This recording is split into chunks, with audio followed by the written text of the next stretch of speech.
Chapter 12. Barking guard dogs and descending into a mine shaft aren't exactly my idea of a good time. Mal and Celia stood at the locked entrance of a run-down old mine shaft. It reeked of bad idea. The wire fence was marked with the same unnerving skull graphic as was on the pin Hades wore to fasten his chitin. Mal recoiled at the sight, her eyes focused on the ominous no trespassing and get lost signs that covered the gate. She paused at one that read beware of dog, with a crude drawing of a foreboding Cerberus. Hey, how big is that dog? She asked. You'll see. Celia placed the skull-shaped key in the rusted lock and slowly opened the corroded gate. It squeaked. She entered the dark, daft shaft and motioned for Mal to follow. Mal looked down the dodgy passageway with concern. She feared what lay at the other end of the shaft. Celia did nothing to calm those fears. Stay quiet, the young girl warned ominously. It echoes like crazy in here. The dog's barking interrupted the silence, causing Mal to jump. She had a terrible feeling about this. Come on, Celia said, beckoning. Celia grabbed a dirt-covered mining helmet, flicked it on the headlamp, and climbed onto the front seat of a rusted-out rail cycle. It resembled a tandem bicycle that had been affixed to the base of an old minecart. Mal breathed deeply, grabbed a mining hat, and hopped onto the back seat. A thing she was willing to do for Oridon. Celia checked the jalopies' jerry-rigged lanterns and released the brake, and the girls pedaled into the craggy tunnel, which grew smaller with every inch they descended. When the shafts became too narrow for the mine cycle, they hopped off the rig, removed their mining helmets, and tiptoed toward a small tunnel opening. The insistent dog barking kept Mal on edge. Celia disappeared down the chute. Mal hesitated for a moment, then followed close behind. The girls paused at the mouth of the tunnel and surveyed Hades' ramshackle chamber, which lay below. Mal was not impressed. The god of the underworld had converted an abandoned mining cave into a sooty make-do personal lair. The rocky walls were slick with minerals. Rotting support timbers stood throughout. An azure scarf covered a wobbly lampshade, bathing the entire room in a blue haze. With black sunglasses covering his blue eyes, Hades sat deep asleep on a shoddy throne. The immortal god's feet were perched on the armrests. The vicious dog bark continued to pierce the air. Mal leapt with alarm and looked around frantically for the rapid Cerberus, until she noticed Celia indicating an old record that was circling on a dusty turntable. Okay, so she didn't need to beware of an actual dog. Still, Mal couldn't help feeling that the mission was ill-fated. Celia locked eyes with Mal, nodded to the side, then pointed. Mal followed her gaze. Smack dab behind Hades' snoring head sat a small etched dish that held the coveted blue ember. Mal looked at Celia and nodded confirmation. Then she slid into the villain's private quarters. Mal crept nimbly through the disheveled chamber and angled toward the blue ember. The space was dead quiet except for the canine recording, which rasped and scratched in an irksome way. Annoyed by the grating sound, Celia decided to lift the needle on the prehistoric record player. Just as Mal stepped behind the slumbering Hades, the needle scratched with an eeeeee. Hades awoke with a start at the sound.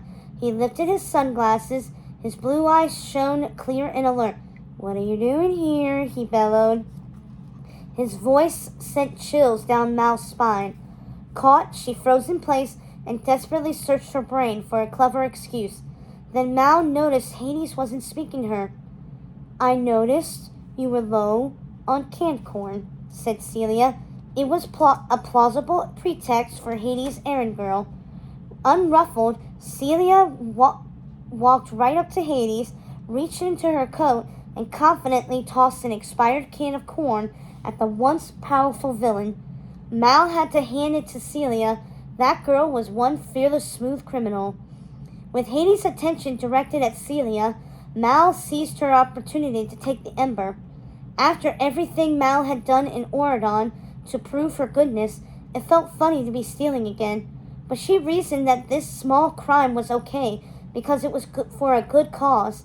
Drawing on all her old thieving skills, Mal squatted down, stretched out her arm, and without making a peep, nabbed Hades' ember from its battered and tarnished silver stand. Unfortunately, her actions didn't go unnoticed. As if he had eyes in the back of his spiked blue hair, Hades raised his hand and grabbed Mal's wrist behind him. He sneered forebodingly and snatched the ember right out of her hand. Rats! He was good. Mal caught in Hades' vice grip and had no choice. The moment she'd been dreading more than any other had finally arrived. Her stomach dropped. There was nothing left to do but face it head on. "Hello, Dad." The words felt foreign on Mal's tongue. While it took a lot to shock Celia, her mouth dropped open in disbelief. The name sounded strange to Hades' ears as well. He let the word roll around in his head for a moment before responding. If it affected him, he didn't let it show. He simply removed his sunglasses and waved nonchalantly at his daughter. His nails were painted blue. "Quite a show you put on the other day," said Hades, sizing up his daughter. He bored into Mal's soul with his eyes. "Back at ya," Mal said flippantly to her estranged father. Mal might have been trembling inside, but she refused to show her father an ounce of fear. He didn't deserve that kind of satisfaction. She hadn't seen Hades in years, and this was twice in 1 week. Lucky her. "I was just coming to see you," Hades said, flashing his magnetic smile. He could be so charismatic when he wanted to be. "Really? Wonder why? Is it because I'm going to be queen?" Mal said. Her tone brimmed with contempt. Hades shook off his daughter's implication. "Now, Mal, don't be bitter." "You abandoned me when I was a baby," she said, crossing her arms over her chest. She had every right to be bitter. No, Hades said, sounding ornery. "I left your mother. She's not the easiest person to get along with." "You think?" spat Mal. "You see?" said Hades. "We have something in common already. We both hate your mother." He laughed at his own warped sense of father-daughter bonding. "No, I don't hate my mother," said Mal, her eyes challenging Hades. "She may be an evil lunatic, but at least she stuck around." Mal surprised even herself by defending her mom. She didn't usually land on Team Maleficent, but this was different. This wasn't about Maleficent. It was about Hades and the indisputable fact that he had never been there for her. She looked at her father with disdain. Hades' veins bulged from his neck and he erupted in aggression. "Oh, boo-hoo. Wake up and smell the stink. You think you've had it rough?" he said, recalling his glory days. "I used to be a god. I had an entire world which bore my name, and now I have nothing." For emphasis, he threw to the ground the can of corn, which landed with a clank. "You have no idea what that feels like." Mal held her own in the fight. "Really? Because for 16 years, I had nothing. And now I have a whole world. But unless I get that ember, it's game over." She stuck out her hand expectantly. Hades was unimpressed with Mal's trivial teenage drama. As a god, he'd seen everything over the centuries. A destroyed kingdom and a lost boyfriend. Those were hoo-hum problems. He wasn't about to pity his daughter or show her kindness. He'd parent her the way he always had. "I gave you everything by giving you nothing," he claimed with a surly sneer. By his logic, his absence all those years had only made Mal stronger. His daughter was a problem solver now because he hadn't been there to run and fix things for her. Or at least that was what he told himself. Mal fumed. Did Hades expect her to believe that feeble explanation? Come on. Hades had done whatever was best for him, and they both knew it. The only reason she was paying him a visit was that she needed something, and that something wasn't him. It was his ember, to save her friends. For all their differences, when they stood in such proximity, both brutally speaking their minds, the father-daughter resemblance was uncanny. Hades noticed it and reached for Mal, but she pulled away. Do you want to make up for being a lousy dad? Give me the ember, Mal said. The ember only works for me, snapped Hades. No, it'll work with blood, said Mal, suddenly remembering the feeling feeling very grateful for her Oridon prep class, the study of magical objects. Hades held up the ember, rolled it between his fingers, and taunted his daughter. You're only half Hades. The ember won't do everything for you that it does for me. Mal looked her father straight in the eyes. I'll take my chances, she countered, calling his bluff. Hades stared at Mal for a good while, and in that moment understood that this was his chance to do something fatherly. He whirled the ember around his fingers, handed it to his daughter, and warned her. If it gets wet, it's game over.